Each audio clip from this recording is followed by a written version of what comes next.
Hello! Sorry. This is going to turn into like prof jokes, like dad jokes, sorry. It's going to turn into... Oh, it already has. Yeah, it's going to turn because if it was funny once... It's funny forever. Oh, no. Okay. There's some of you who have talked in the chat about the... not finding the link, so I realized by saying it to you here, I'm saying it to people who might not be able to find the link, but I'll shout it. Keep coming towards the light! We're over here! Hello! Link for what? The Zoom. The Zoom? Oh, goodness. Yeah, so I'll put it back in. Okay. Oh, it's not V. Okay. The link is V. Come on in. Get settled. Don't erase that yet. I want to get that there. Okay. That drawing. Welcome. Thank you for coloring together and with us. It's beautiful. And we will screenshot it. And the cat is great. So many things. And so little time. So. Some of them are trees. Yeah. Chest. Some of them are trees. We are going to be here for an hour after class, and so there will be things to discuss. Some of you have been writing to us, and we have been reading everything. It's been very difficult to write back like in a timely manner to everything. So those of you who write to us and say, oh my God, it's going to close in a half an hour and I can't get the link, we've been prioritizing those. But the longer emails with the concerns and the questions, we will respond and can totally chat about those things after class too if you want to stick around. So, I'm sure your questions are questions that many of you have about what's happening and how things are going to go and all of those things. So, yeah, in a bit of a pickle. We hope that all of you are safe and healthy and in good company. That's like, those are the things, right, that we wish for everyone these days. Because I'm so glad I got locked down with you. Because it's been fun as far as getting locked down with somebody goes. But hopefully we won't have to. Why did you qualify it? Go there as. Oh, that's true. Yeah, it's fine. Yeah, I mean, yeah. But anyway, we hope you're all in good company. and so that you have Tegan and Sarah running through your brains. Ooh, that was a good pick. Yeah. Come on in, guys. Come on in. We have lots on the go, right? So, what we're gonna do today is a lot. But wait. There's big questions in the chat. We have to screenshot. I did. Oh, good. Yep. Okay. Are we got married? it? Are we married? Yes. Yes, we are. To each other. That's why there's no social distancing. And is there an exam in this course? Oh. There's no exam. We don't use the E word. That's a terrible word. We use, it's not like it's a better word, but it's a topic test. It's a topic test. And that's an excellent, thank you for that, because that's a really good segue to our beginning to discuss the topic test. I'm driving my segue. Yeah, it's October 8th. And we will keep you posted about when you will be able to access it. We're working on it. Yes, the one thing that we will tell you is that this topic test and all of the many things we will tell you is that these topic tests are open internet, so you can use the internet in order to support your demonstration of your learning. But they are meant to be done independently. And they are meant to be done without sharing questions. And the way that we have it set up is to be able to allow students the opportunity to authentically demonstrate their learning, right? It means that you'll have at least 8 hours or a window or so to sign in and to do it. Once you sign in, you will each get triple time. So it is not meant to take 3 hours at all. It's meant to take under an hour, but triple time so that you don't have to rush and you can authentically demonstrate your learning.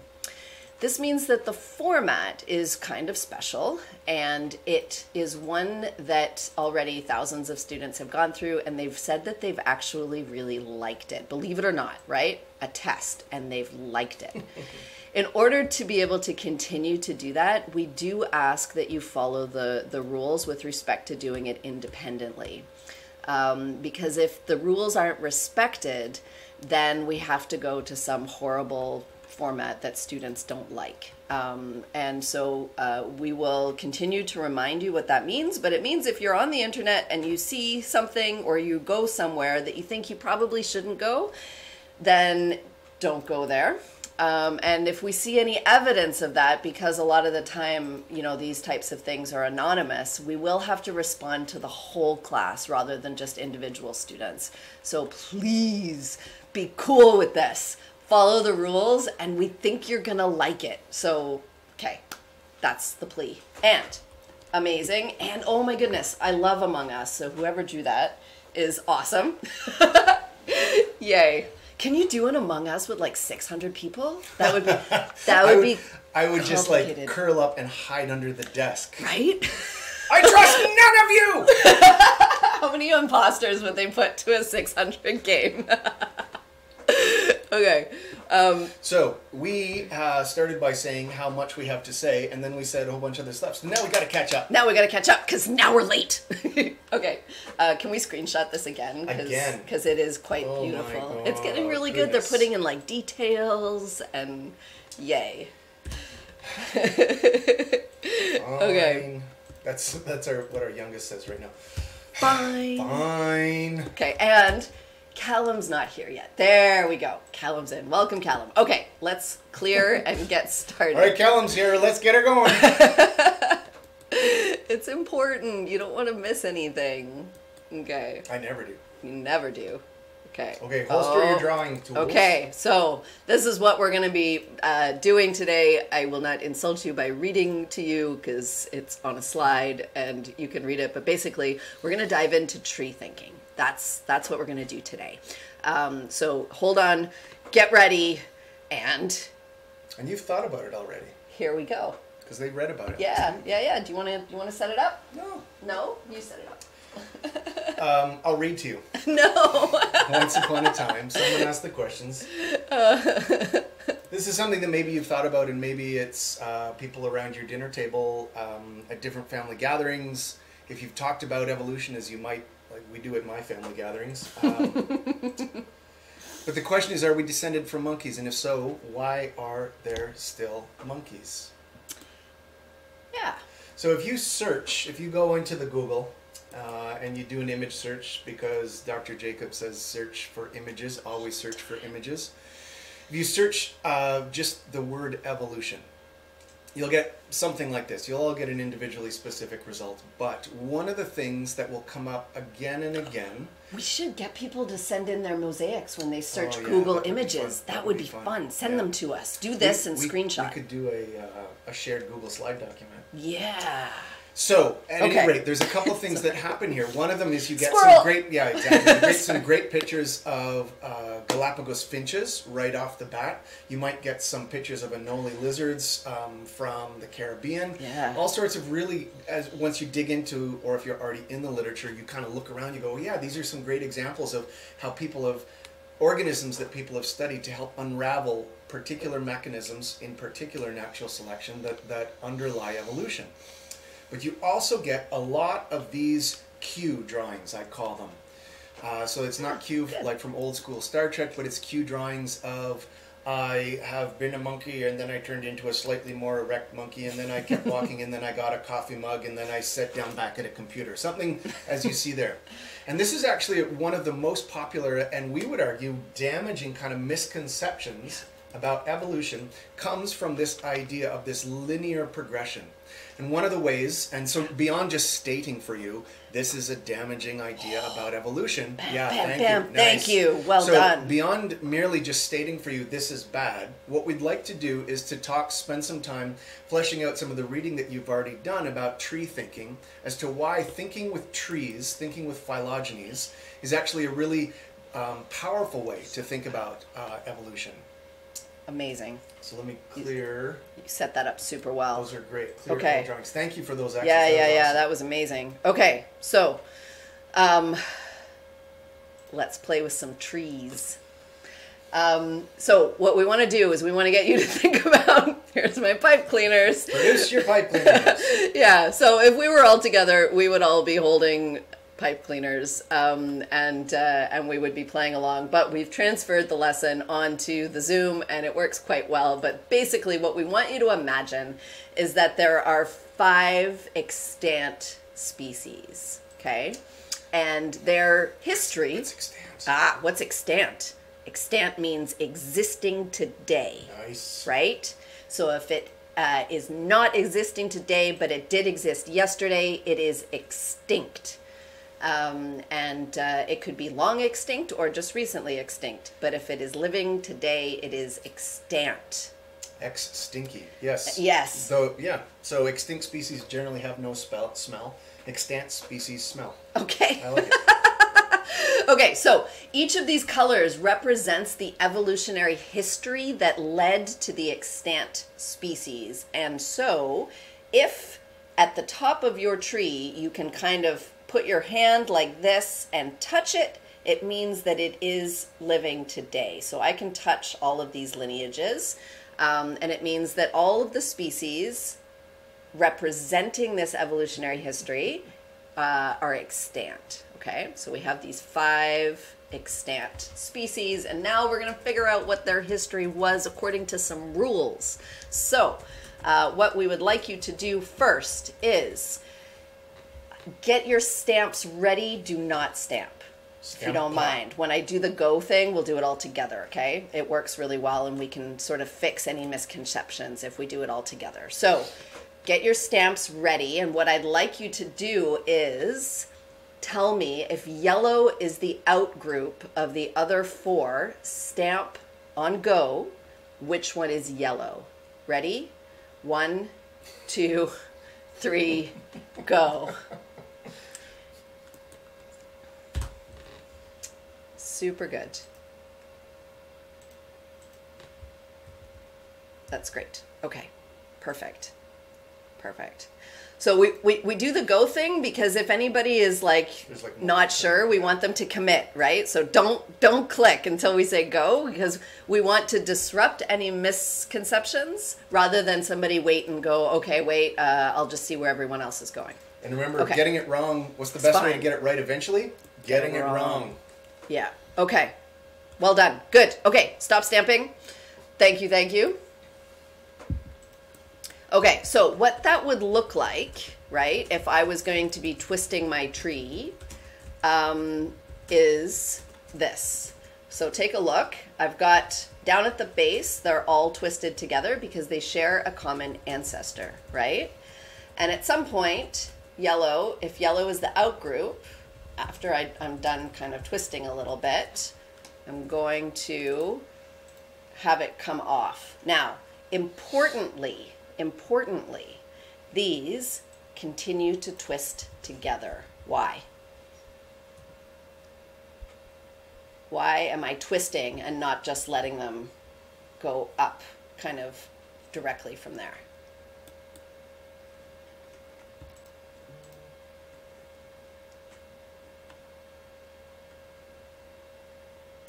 There's a suggestion. You want some?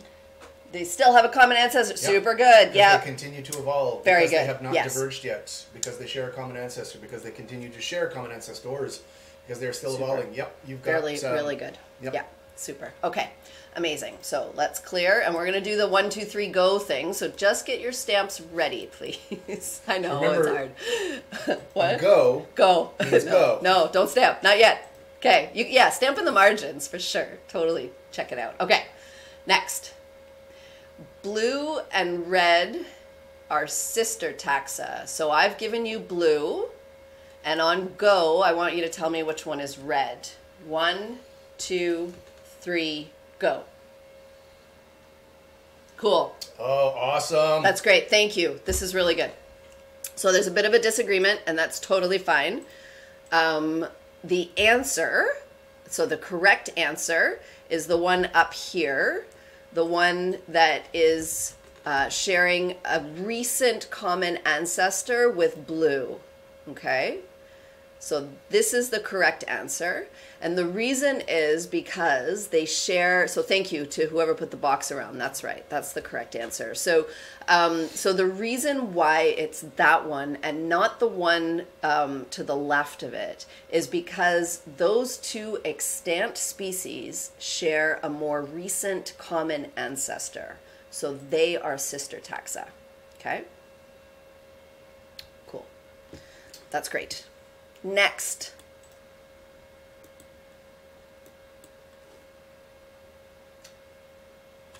This is what it's going to look like. So we're going to be twisting, twisting, twisting, but at some point we're going to let go of black and green, and we're going to twist. See, they're sharing a more recent common ancestor, and they are sister taxa. So this is what we've got so far. We've got yellow pretty much resolved.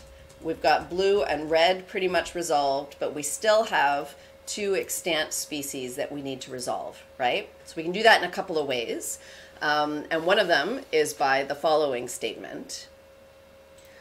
Green, hold off please for stamping. Green is more closely related to red than black is.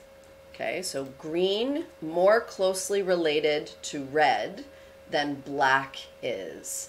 And if you could then please prepare for telling us, stamping, which one is green then. On 1, 2, 3, go. Yeah, good. Yeah, you're coloring it green. Super. I love it. Really good. Okay. So that's great. Yes, green is more closely related to red than black is. Okay. Let's do one more. Let's change it up if you don't mind. I will give you another statement. It's not on the slide, but let's just say that green is more closely related to blue than black is. More closely related to blue than black is. Go ahead and stamp. Excellent. You got it. Good. Okay. That's great. Good, good, good, good, good. Okay, clearing. Holster your stilo. Holster them. Okay, so if that's true, then this is what it's going to look like. So black is going to come out first, and then green is going to come out next. It's a lot neater on the slide. Okay, so that's what your evolutionary tree looks like. It's a great question in the chat. Is there a reason that we prefer these triangular presentations of trees more than square ones? Or you could have asked circle ones, or semicircle ones, or curvy line ones. And the quick answer is no. No. There's a preference. I like square ones. You do? Yep, I do. Huh. I like these triangle I'm a nerd, ones. right? Yeah, right. I'm a square. So the triangle ones, but triangle ones are maybe easier to draw right away. That's one kind of just draw by hand. Yeah. But if you were using software to present evolutionary relationships, without changing any of the hypotheses inside of your phylogeny, you could present this as a triangle, as a ladder, as a square, or as a circle. Okay. The critical thing are the nodes. The branching. The it's branching. all where the branching is. Nothing else matters. Not much else matters. Oh, that's a good song, though. I don't understand why yellow was the outgroup. Because it was the first to branch off. There's a couple answers to this. I'll give you mine first. One of them is you decide the outgroup. The outgroup is not in your in-group. It's a really kind of a circular... outgroup. So if you're interested in the phylogeny of primates, you might choose, based on your understanding of the world, something that is not a primate, but is a close relative. So an outside of the group of interests. You could also choose a starfish. That might be too far out there. That might be way out there. But it is out. Yep. Okay. So, here's another thing. If you take your tree, okay, and if you remember, we had yellow, black, green, red and blue, right? That's how we had it before, or red and blue this way, right? Okay. Now, let's take it and twist it around to make it look like what we've got here. Okay, this is going to be like, so I've got blue now, blue and red, and then green coming off here, and black coming off here, and yellow coming off here. Okay, so I've basically rotated my nodes. Is this different? Is this the same tree as the one before?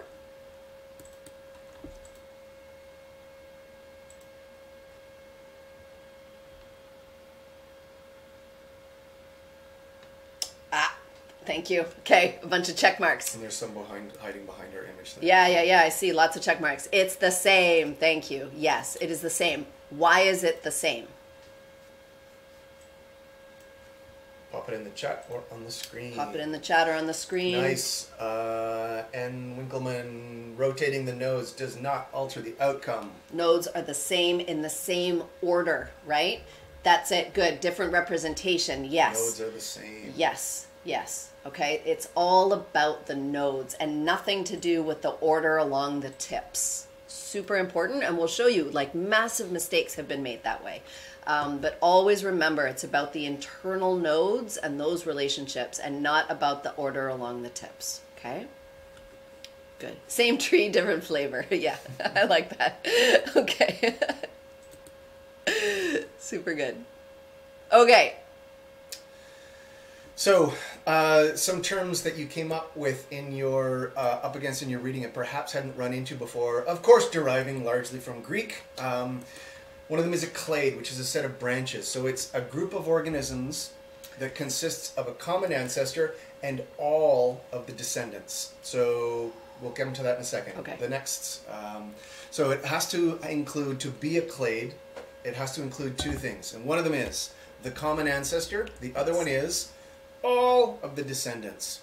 And if you can draw that, if you can cut that out, if it was on paper, don't do it if it's your screen or your tablet, then you've got a clade. So in any phylogeny, sometimes people get really kind of, especially when we start, or they're worried about us asking things about a phylogeny on a topic test, and they're like, but what is the clade? It's like, there can be many clades in the same phylogeny. Not even there can be. There are many clades in the same phylogeny. It depends where in the tree you're asking the question.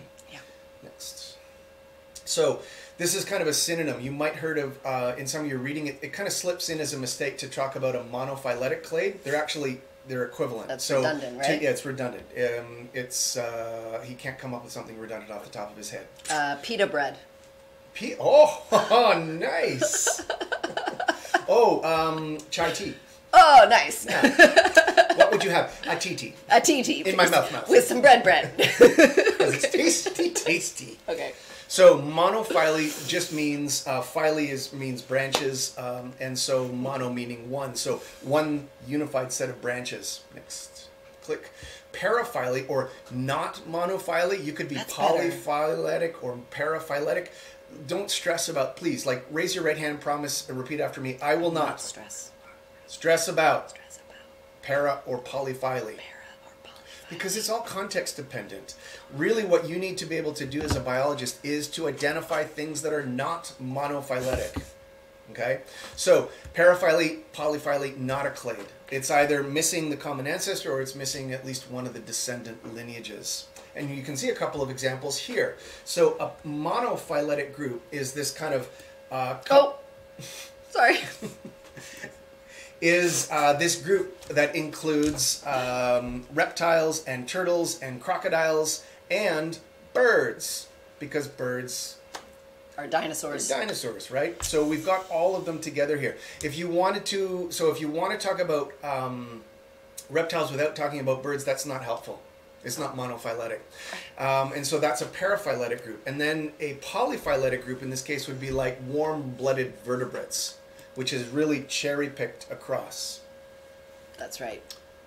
This is from a classic phylogenetic tome called something, I don't know if I have the pronunciation correct, Wikipedia.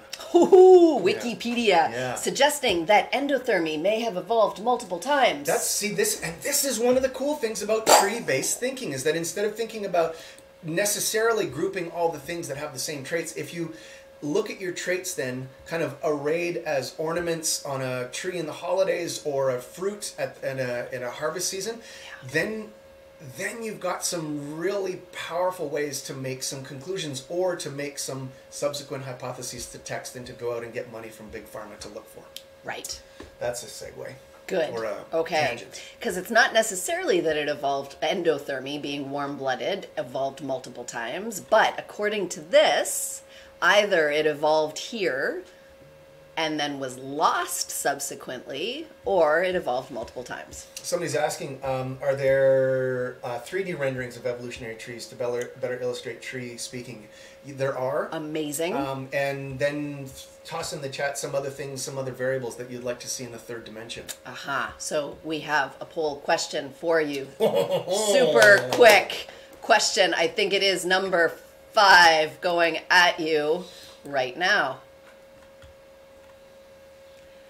Please only fill it out in the poll. I will clear those. And if you want to stamp, that's fine, but not on the answers, please. Thank you. Tegan and Sarah have left my head.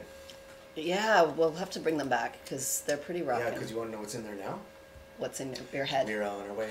We're on our way to Pupper's Farm. Oh no. Down at Pupper's Farm, you'll find a They're working. monophyletic clade. They're working. They're working. Yeah, but Give them a minute.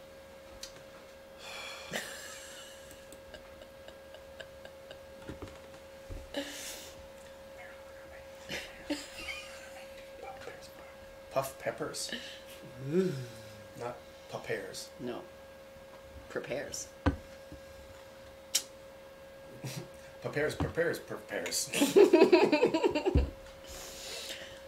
Awesome. 70% already. Thank you. Go ahead and if you can, select. If you cannot for some reason, your devices or whatever, just commit to an answer. That's the most important thing. Wait, I thought nodes were. Oh, right. There's multiple most important things. It depends. Wait, again? Again and again. Okay, just a few more seconds.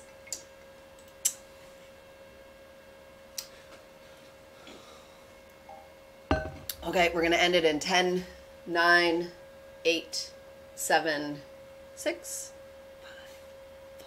Can you delight me and do the ask the question as Arnold Schwarzenegger in Kindergarten Cop? You have a tuma? It's not a clade. It's not a clade? Okay, no. Okay, end poll. And share results. That's great. Well done. So most of you, 59% got the correct answer. The correct answer is yellow and black. Okay? Take a look.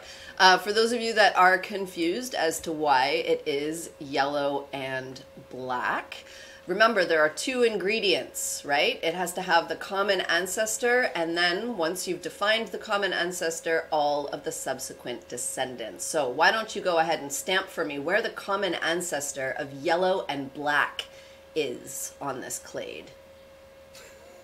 Well done. Super good. And so, if that is the common ancestor, why don't you go ahead and circle for me or something where all of the subsequent descendants are.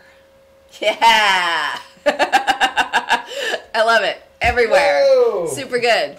So in order for yellow and black to be part of a clade, it also has to include all of the other colors, right? Because the common ancestor of yellow, yellow and black, that's great. Wait, I gotta do this again. Yeah, that's a great screenshot. Somebody's This like, is how no! we'll convince our colleagues. It's like, no, it's really helpful. It's really helpful to be able to annotate. You wouldn't believe it. Okay, got it. Thank you. Let's clear, if you don't mind. We'll move on.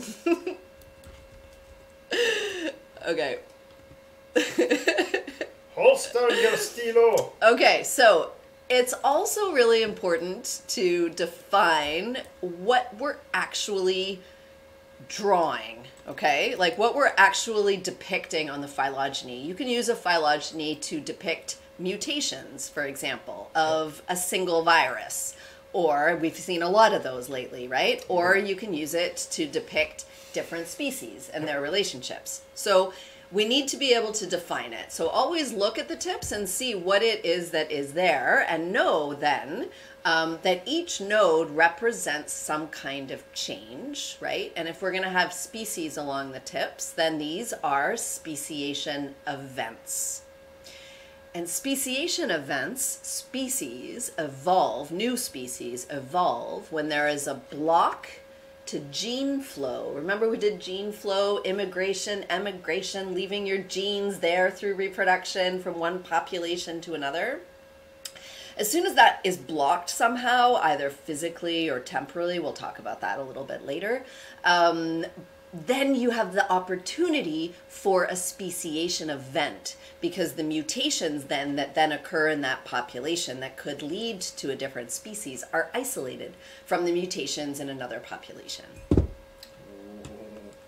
Oh, I almost just tipped over the coffee. That was terrifying. I did that once, remember?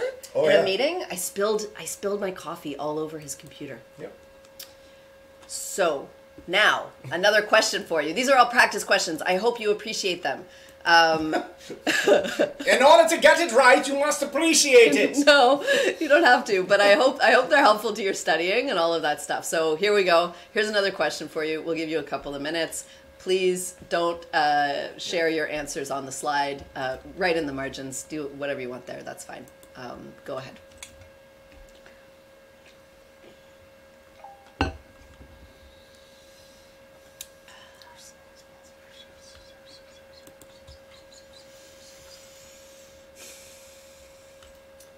Oh, Zoom.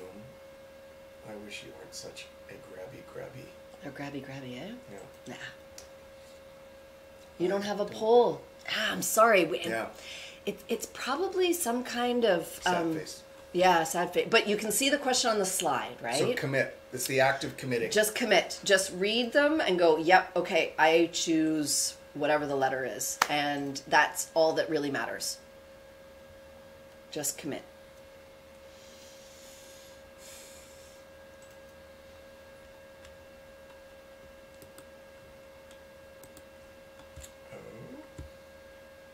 You're doing super well, by the way. 32% has already shared their answers.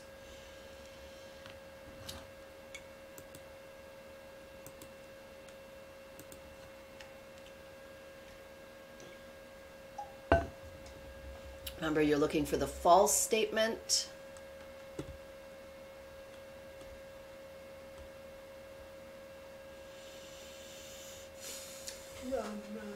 Yeah, it's a good song. Oh, somebody's drawing us a skate. Alyssa, thank you. That's great. Okay, just a few more seconds because 65% of you have already clicked in. So we'll give you a 20-second countdown. Well, no, we won't count, but 20 seconds. You did last time. I know, that was annoying. It felt awkward. It's very dramatic. You read the question wrong? Totally fine. That's great. That's like the best possible mistake you can make. So now, just remember, you need to focus on the question, right? Words are precise, okay? We do not use double negatives. We do not use trick questions, but we write in very precise language because biology requires precision. And it is.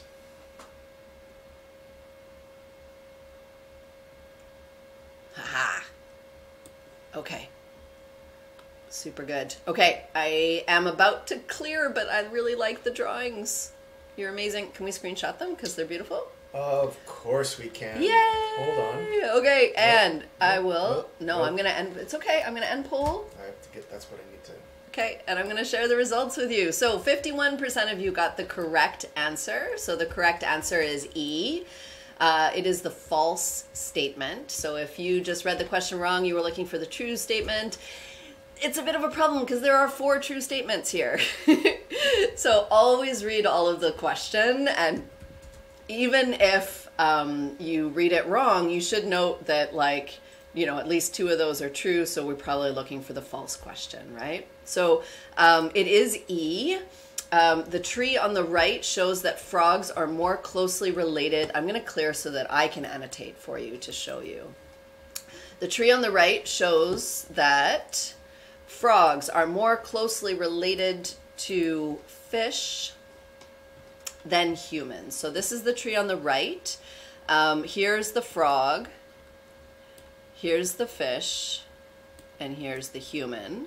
Now, could you, I'll do it actually, I'll just show you. So what we do is we take a look for where the common ancestor is, right? So we're looking at the relationships between the frog and the human and the frog and the fish. So the frog is more closely related to the fish than it is to the human. So this is the relationship, frog-human, frog-fish that we're looking for. The common ancestor for the human and the frog is right here, right? Because that's where those two lineages collide. And the common ancestor for the frog and the fish is down here. And all you need to do then is say which one is the most recent common ancestor, and that's this one. So it means that the frog is more closely related to the human than it is to the fish, which makes this a false statement. Haley is like, oh, cool. Okay, so that's all you need to do is find out which has the more recent common ancestor, right? We're not reading along the tips. We're not looking at anything other than the order of the nodes, and we're going to practice this right now. Okay, good. Okay, cool. Here we go. So, yeah, now we're going to complicate things a little bit. So I'm going to stop sharing this. It's super important to note that within a branch, you could have multiple other branching and clades and stories going on. This is a totally true and totally resolved tree, but it is a bit ridiculous, like what Smith was saying. It's not ridiculous. This is 2700. This is deuterostome. Yeah, if you're interested in zoology, 2700, take it. It's with him. You get to ignore the lineage. You get to ignore the primates and go just straight for the echinoderms. Stuff. Yeah, it's a totally true tree. Now, it's a bit ridiculous that you would have this tree because you wouldn't necessarily have all like these things. The outgroup of the echinoderms should be something maybe a little more closely related, but you could certainly have this tree. And just note that within the branching, there are multiple speciation events, right? So we can talk about the minimum number of species that are represented here, but it's impossible to talk about the maximum number of species represented here, okay? It's kind of a logic thing that you kind of got to get your head wrapped around. And importantly, this. Yeah, I was going to actually ask. I'm glad to see it. I was going to ask them to annotate that last one first, cool. Because sometimes people get confused, and some had asked in the chat, and I was saving it up until now, because you'd wondered where you would plot time. Would you plot it on the kind of the x-axis on the bottom on the soil of the tree, and so here you can see it. It's kind of reaching up or out towards the tip. So if we have a tree that has, as Dr. Jacob showed you with the pipe cleaners, where all the extant stinky species are there, and it doesn't include extinct species, they've been evolving for the same amount of time because they all go back to a shared ancestor. Okay? And so you can see, if we talked about the branch length, the length of time along that tree, so A is equal to G plus F plus E plus D. A is equal to little g, little f, Now, yeah, exactly.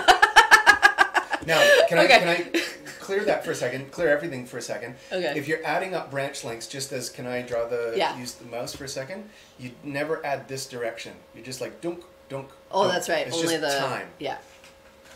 So that's awesome. So that's why A equals G, F, E, and D. Yeah. Because it's the sum. Yeah.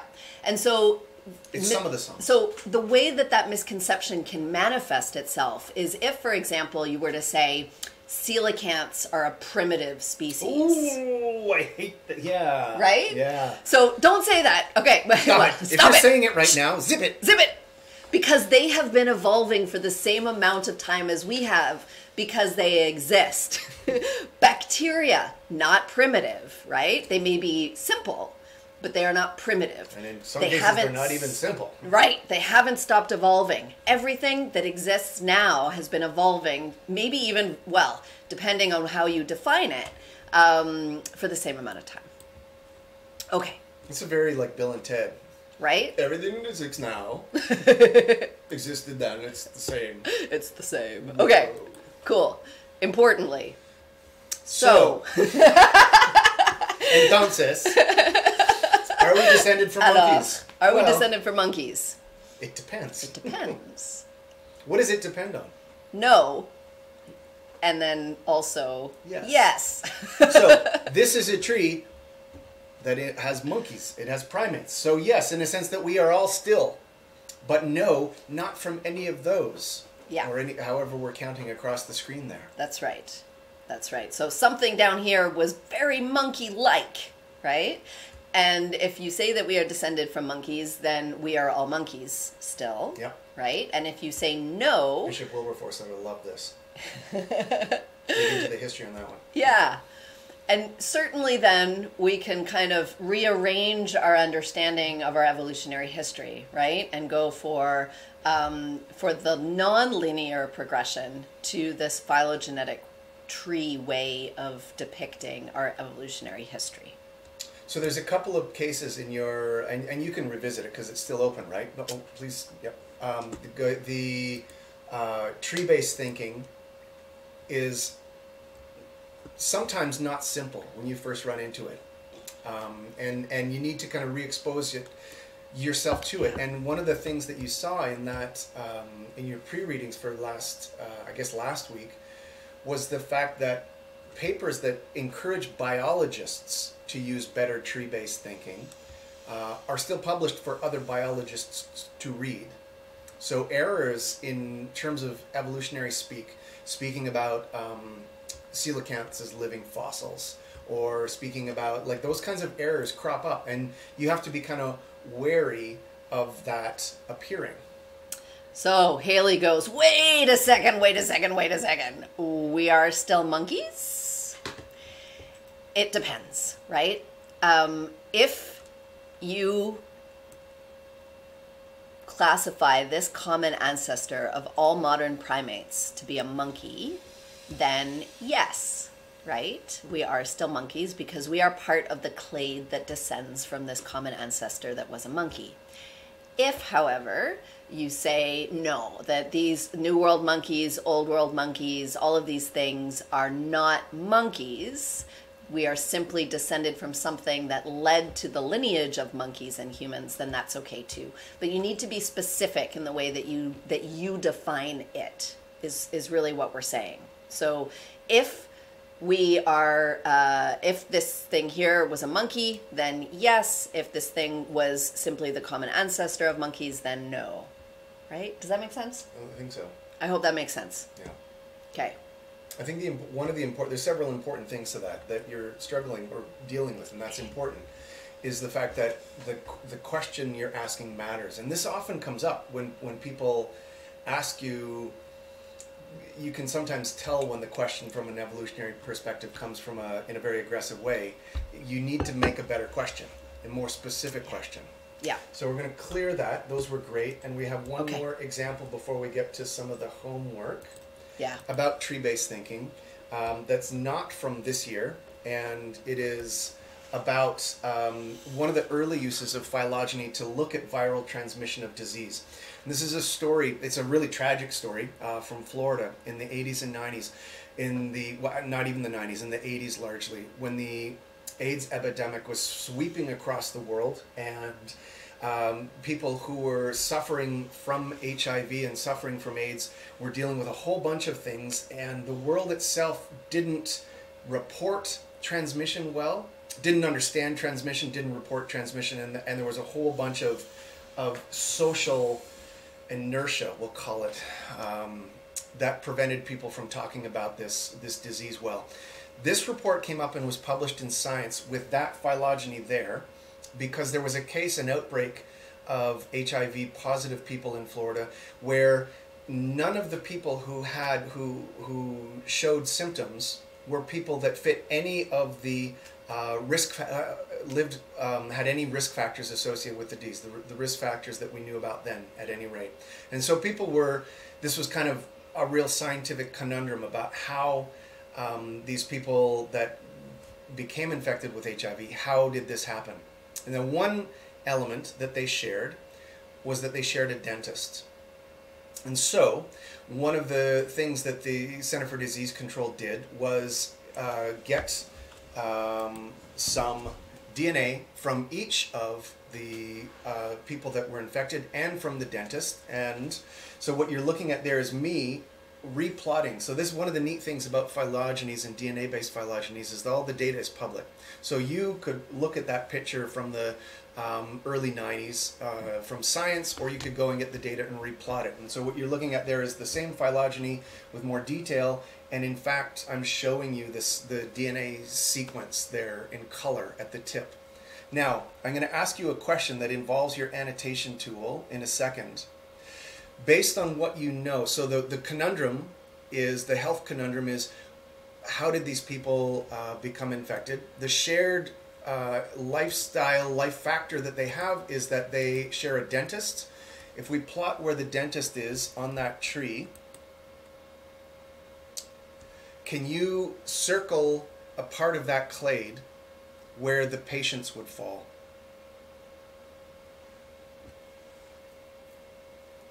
If the dentist was responsible. Yeah. Super. Yeah, this is going good. So yeah, and if you didn't hear what Dr. Jacobs said, I'll grab that quickly. So circle the part of the clade where the patients would fall if the dentist was responsible. So I'm going to clear those for a second. I'm going to keep clearing them. Hold on. Yeah. You did really well. Yeah. And you can go one slide ahead. Okay. Here? Yep. And I'll keep clearing, and one more slide ahead. Yeah. There we go. So there it is. That's basically a way that early on where they suggested, now there's a whole bunch of tragic elements to this story. One of them is that the dentist was HIV, clearly according to this phylogeny, was HIV infected, and he died before many of the patients did. Not all of the patients died, most did. Some of them are still alive and are HIV/AIDS activists today, at least 2 of them are. But this suggests that whether it doesn't answer anything about intent. And you can go and there's literal books written about this case. And the suspicion is that it wasn't an infection, there wasn't a cause to it. He didn't intend to do it, is what I'm trying to say. But that there was an inadvertent transmission during dental care. Oh, that must have been awful. Just horrendously awful. Yeah. But powerful, this tool being a powerful expression of our capacity to look at that. Mm-hmm. Why just that portion? Very good. So why just that portion of because that's the portion, that's the clade that includes the dentist. And that's what the rest of that tree is the rest of the known variability of HIV in the world at that point. And so if the patients had fallen, imagine if some of your patients were down here, and some were here, and some were here. That suggests that, yes, everyone is infected with HIV, but nobody is from the same clade as the dentist. The fact that all of the patients came from the same clade, and all of the patients shared the dentist is, go ahead. No, finish your sentence. Is kind of the line of evidence. So maybe another question that you're thinking of is, why is the dentist then not at the yellow star position? And the answer is because the dentist's virus is extant. Yeah, it is still existing. That's nice. Ha! It's still existing, right? So it may have, maybe it mutated, maybe it's changing or all of that stuff. But the dentist is at the tips because the dentist's virus is extant. It is existing. It is not extinct, okay? What is this then? Yes, okay, good. So what you've got here, this whole tree represents all of the diversity of HIV virus in the world. That we knew at that time. At that point. right? So these are other people that have HIV with subtle differences, just like now with COVID, we have different variants. And you can actually, it's the same thing. You can actually see that if you kind of squint, and when you get the PDF of Here's the lecture, another clade. you can take a look at it. Here's another clade. If you look at those color bars, those are nucleotides in Here. the gene sequence, and as you look kind of vertically, you can see they don't all they're not all like identical. Shift, there's a couple of like variations. Here. Yeah, that's right. Like right there, there's a little shift, right? Yeah, there's a little difference. And that's this clade here that's coming out, right? Yeah. So is the dentist one of the first cases of HIV? Not in the world, for sure. Not in the world. And this would be one of the first cases, like down here, right? And then the dentist's clade is over here. Yeah. So there's time that has passed since the first ones. Yeah. That's how I would use that to interpret where the dentist is in time. Yeah. Right? Cool. These are great questions. Super good. And you've seen kind of, this is maybe a story, a historic story now, but it's something that maybe you hadn't run into before. But because you, like we all, have lived through the last 18 months, you've seen, and we kind of showed you a video several lectures ago about this kind of analysis of viral sequences associated with COVID, and how we're using them as, again, to track transmission and, cool. Powerful. Yeah. Okay, so some study tips. You've been asking for some tips and tricks for today. One of the things you could do is imagine that you have 5 different mussel species. Different species, right? Based on different colors, that's fine, however you want to do it. And here's like a little study tip, and we'll post some questions on the discussion board too if you want, to kind of get your brains thinking. And we're going to launch that asynchronous tool on the Monday before the topic test. So all of this is in prep, nice and slow. Construct at least 2 trees that would result in the following sequence across the tips. Remember, it's the nodes that matter. And then from each of these different trees, write out sentences that talk about the relationships that node or those differences in branching reveal. So that's a little bit of homework if you want, or study help for your midterm topic test. And here is a question that kind of brings all of the stuff that we've been doing with respect to lure complexity and evolution, trade-offs and whatever. It's a tough question, so take a look at it, and we'll make that your official homework, and we'll take it up next time. And we're about a couple minutes over, so we'll just encourage you to continue having a great Monday. Yes. Continue having a great Tuesday, and then we'll see you on Wednesday, and hopefully that'll be great as well. Yes. Take care. We're going to be here for the next hour. Yeah, so we're going to turn off for a second to refill those mugs. Bye. See you soon.